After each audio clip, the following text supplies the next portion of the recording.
વહુ, બોલવામાં જરા પણ ભૂલ ન કરતી.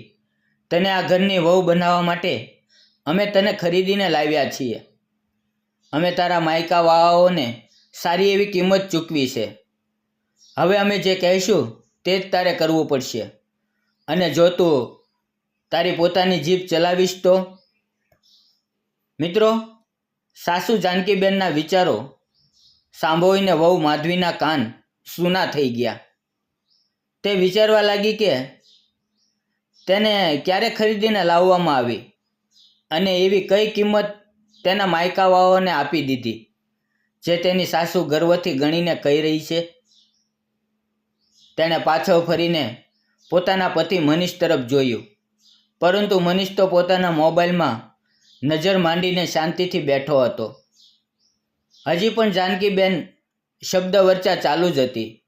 જાનકીબેન બોલ્યા, અરે એની તરફ શું જોવા છો? અહીંયા મારી તરફ જુઓ અને મારી સાથે વાત કર. મેં તારા પિતાની તો હેસિયત પણ નહોતી કે તારા લગ્ન કરાવે. એ તો અમે તેમના લગ્નનો બધો ખર્ચ કર્યો. લોકો પોતાની દીકરીને દહેજ આપીને વિદાય કરે છે, પણ તારા પિતાએ તો લગ્નનો દરેક ખર્ચો અમારી પાસે કરાવી લીધો અને લોકો દીકરીના ઘરનું પાણી પણ નથી પીતા. પરંતુ તારા પિતાએ તો અમારું ઘર જ લૂંટી લીધું અને બદલામાં અમને શું આપ્યું? આ નકામી અને ઉપકાર ભૂલી જાય એવી દીકરી જે આજે મારી સામે ઊભી રહીને મોટી જીભ ચલાવે છે. જાનકીબેન જે મોઢે આવે તે બોલી રહ્યા હતા. જાનકીબેન આ ઘરની માલિક હતી. તેના પતિ ઘણા વર્ષો પહેલાં દુનિયાથી વિદાય લઈ ચૂક્યા હતા, પણ જતાં જતાં સારી એવી સંપત્તિ છોડીને ગયા હતા, જેના પર જાનકીબેનને ખૂબ ગર્વ હતો.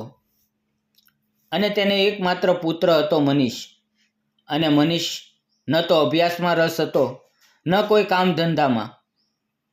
12મા ધોરણમાં નિષ્ફળ અને આખો દિવસ રખડું મિત્રો સાથે આમથી તેમ ફર્યા કરતો. અને આવા છોકરાને દીકરી કોણ આપે? અને જો કોઈ આપવા તૈયાર થાય તો મનીષની રખડતી વાતો તેના સુધી પહોંચી જતી. માણસ પાસે સંપત્તિ લાટ હોય, પણ જો છોકરો કમાવ ન હોય તો એ આ સમયમાં ટકી પણ ન શકે. જાનકીબેન બીજા રાજ્યમાંથી માધવીને શોધીને લાવ્યા હતા. માધવી ખૂબ સુંદર, ભણેલી ગણેલી, પણ ગરીબ પરિવારની દીકરી હતી. જ્યારે જાનકીબેન માધવીના પિતા પાસે લગ્નનો પ્રસ્તાવ લઈને ગઈ ત્યારે તેઓએ સ્પષ્ટ કહી દીધું કે તેમની પાસે વ્યવસ્થા નથી, તેથી તેઓ સમૂહ લગ્નમાં દીકરીના લગ્ન કરશે. પણ જાનકીબેનને એ વાત મંજૂર નહોતી.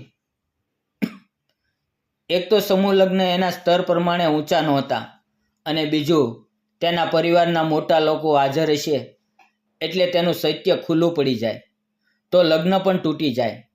એટલે જાનકીબેન બોલ્યા, જુઓ વેવાઈ, તમે ચિંતા ન કરો, લગ્નનો બધો ખર્ચ હું ઉઠાવી લઈશ. મારે એક જ દીકરો છે અને મને તમારી દીકરી પસંદ આવી ગઈ છે. તમારે જે આપવું હોય તે તમારી દીકરીને આપો, પણ મારા દીકરાના લગ્ન મને ધામધૂમથી કરવા દ્યો. અને અત્યારે તો સમાજમાં આ બધું સામાન્ય થઈ ગયું છે કે જો છોકરાઓને છોકરી પસંદ આવે તો બધો ખર્ચો પોતે કરે છે.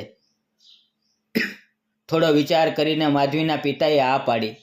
લગ્ન ધામધૂમથી થઈ ગયા અને માધવી જાનકીબેનના ઘરની વહુ બની ગઈ. માધવીના પિતાએ તેનાથી શક્ય હોય તેટલું આપ્યું, પણ આજે તેની સાસુ લગ્નનો ખર્ચો વહુને ખરીદવા સાથે સરખાવી રહી હતી.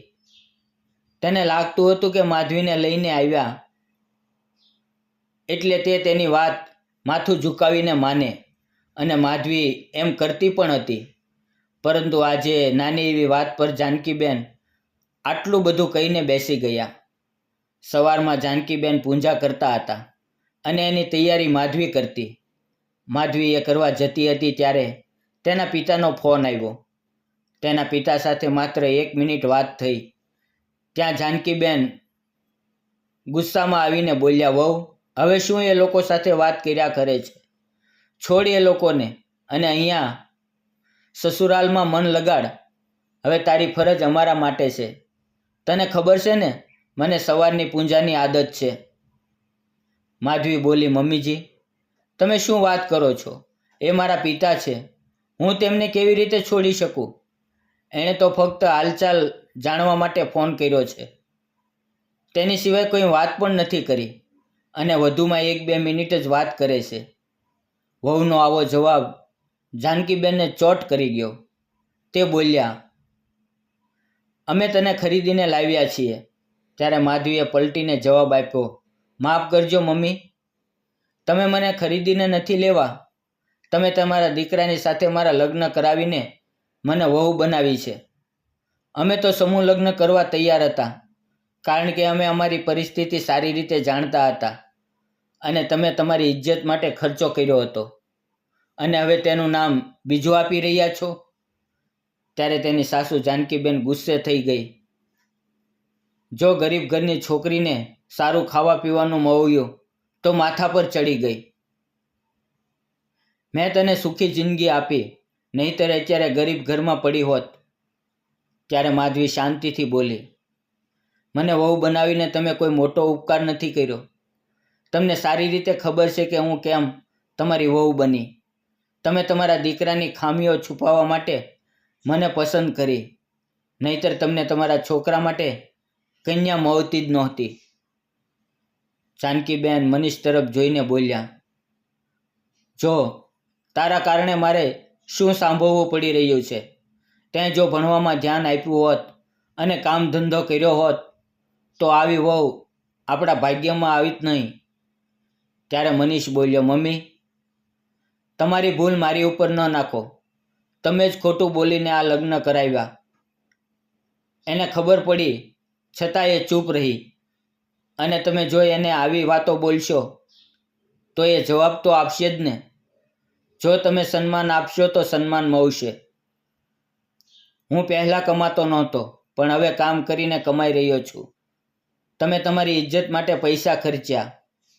તમારે તેને વહુ ખરીદવાનું નામ ન દેવાય. પોતાના દીકરાને પણ વહુનો પક્ષ લીધો. તેથી જાનકીબેન ચૂપ થઈ ગયા. તો મિત્રો, આખરે સન્માન આપશો તો સન્માન મળશે. તમને જો વિડીયો પસંદ આવ્યો હોય તો વિડીયોને લાઇક અને ચેનલને સબસ્ક્રાઈબ જરૂર કરજો.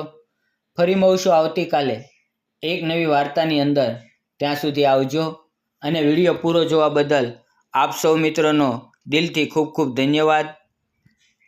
વાર્તામાં આવેલા નામપાત્ર અને ઘટના ફક્ત કાલ્પનિક હતા. તેનો કોઈ પણ વ્યક્તિ કે જાતિ સાથે સંબંધ નથી. વિડીયો પૂરો જોવા બદલ ધન્યવાદ મિત્રો.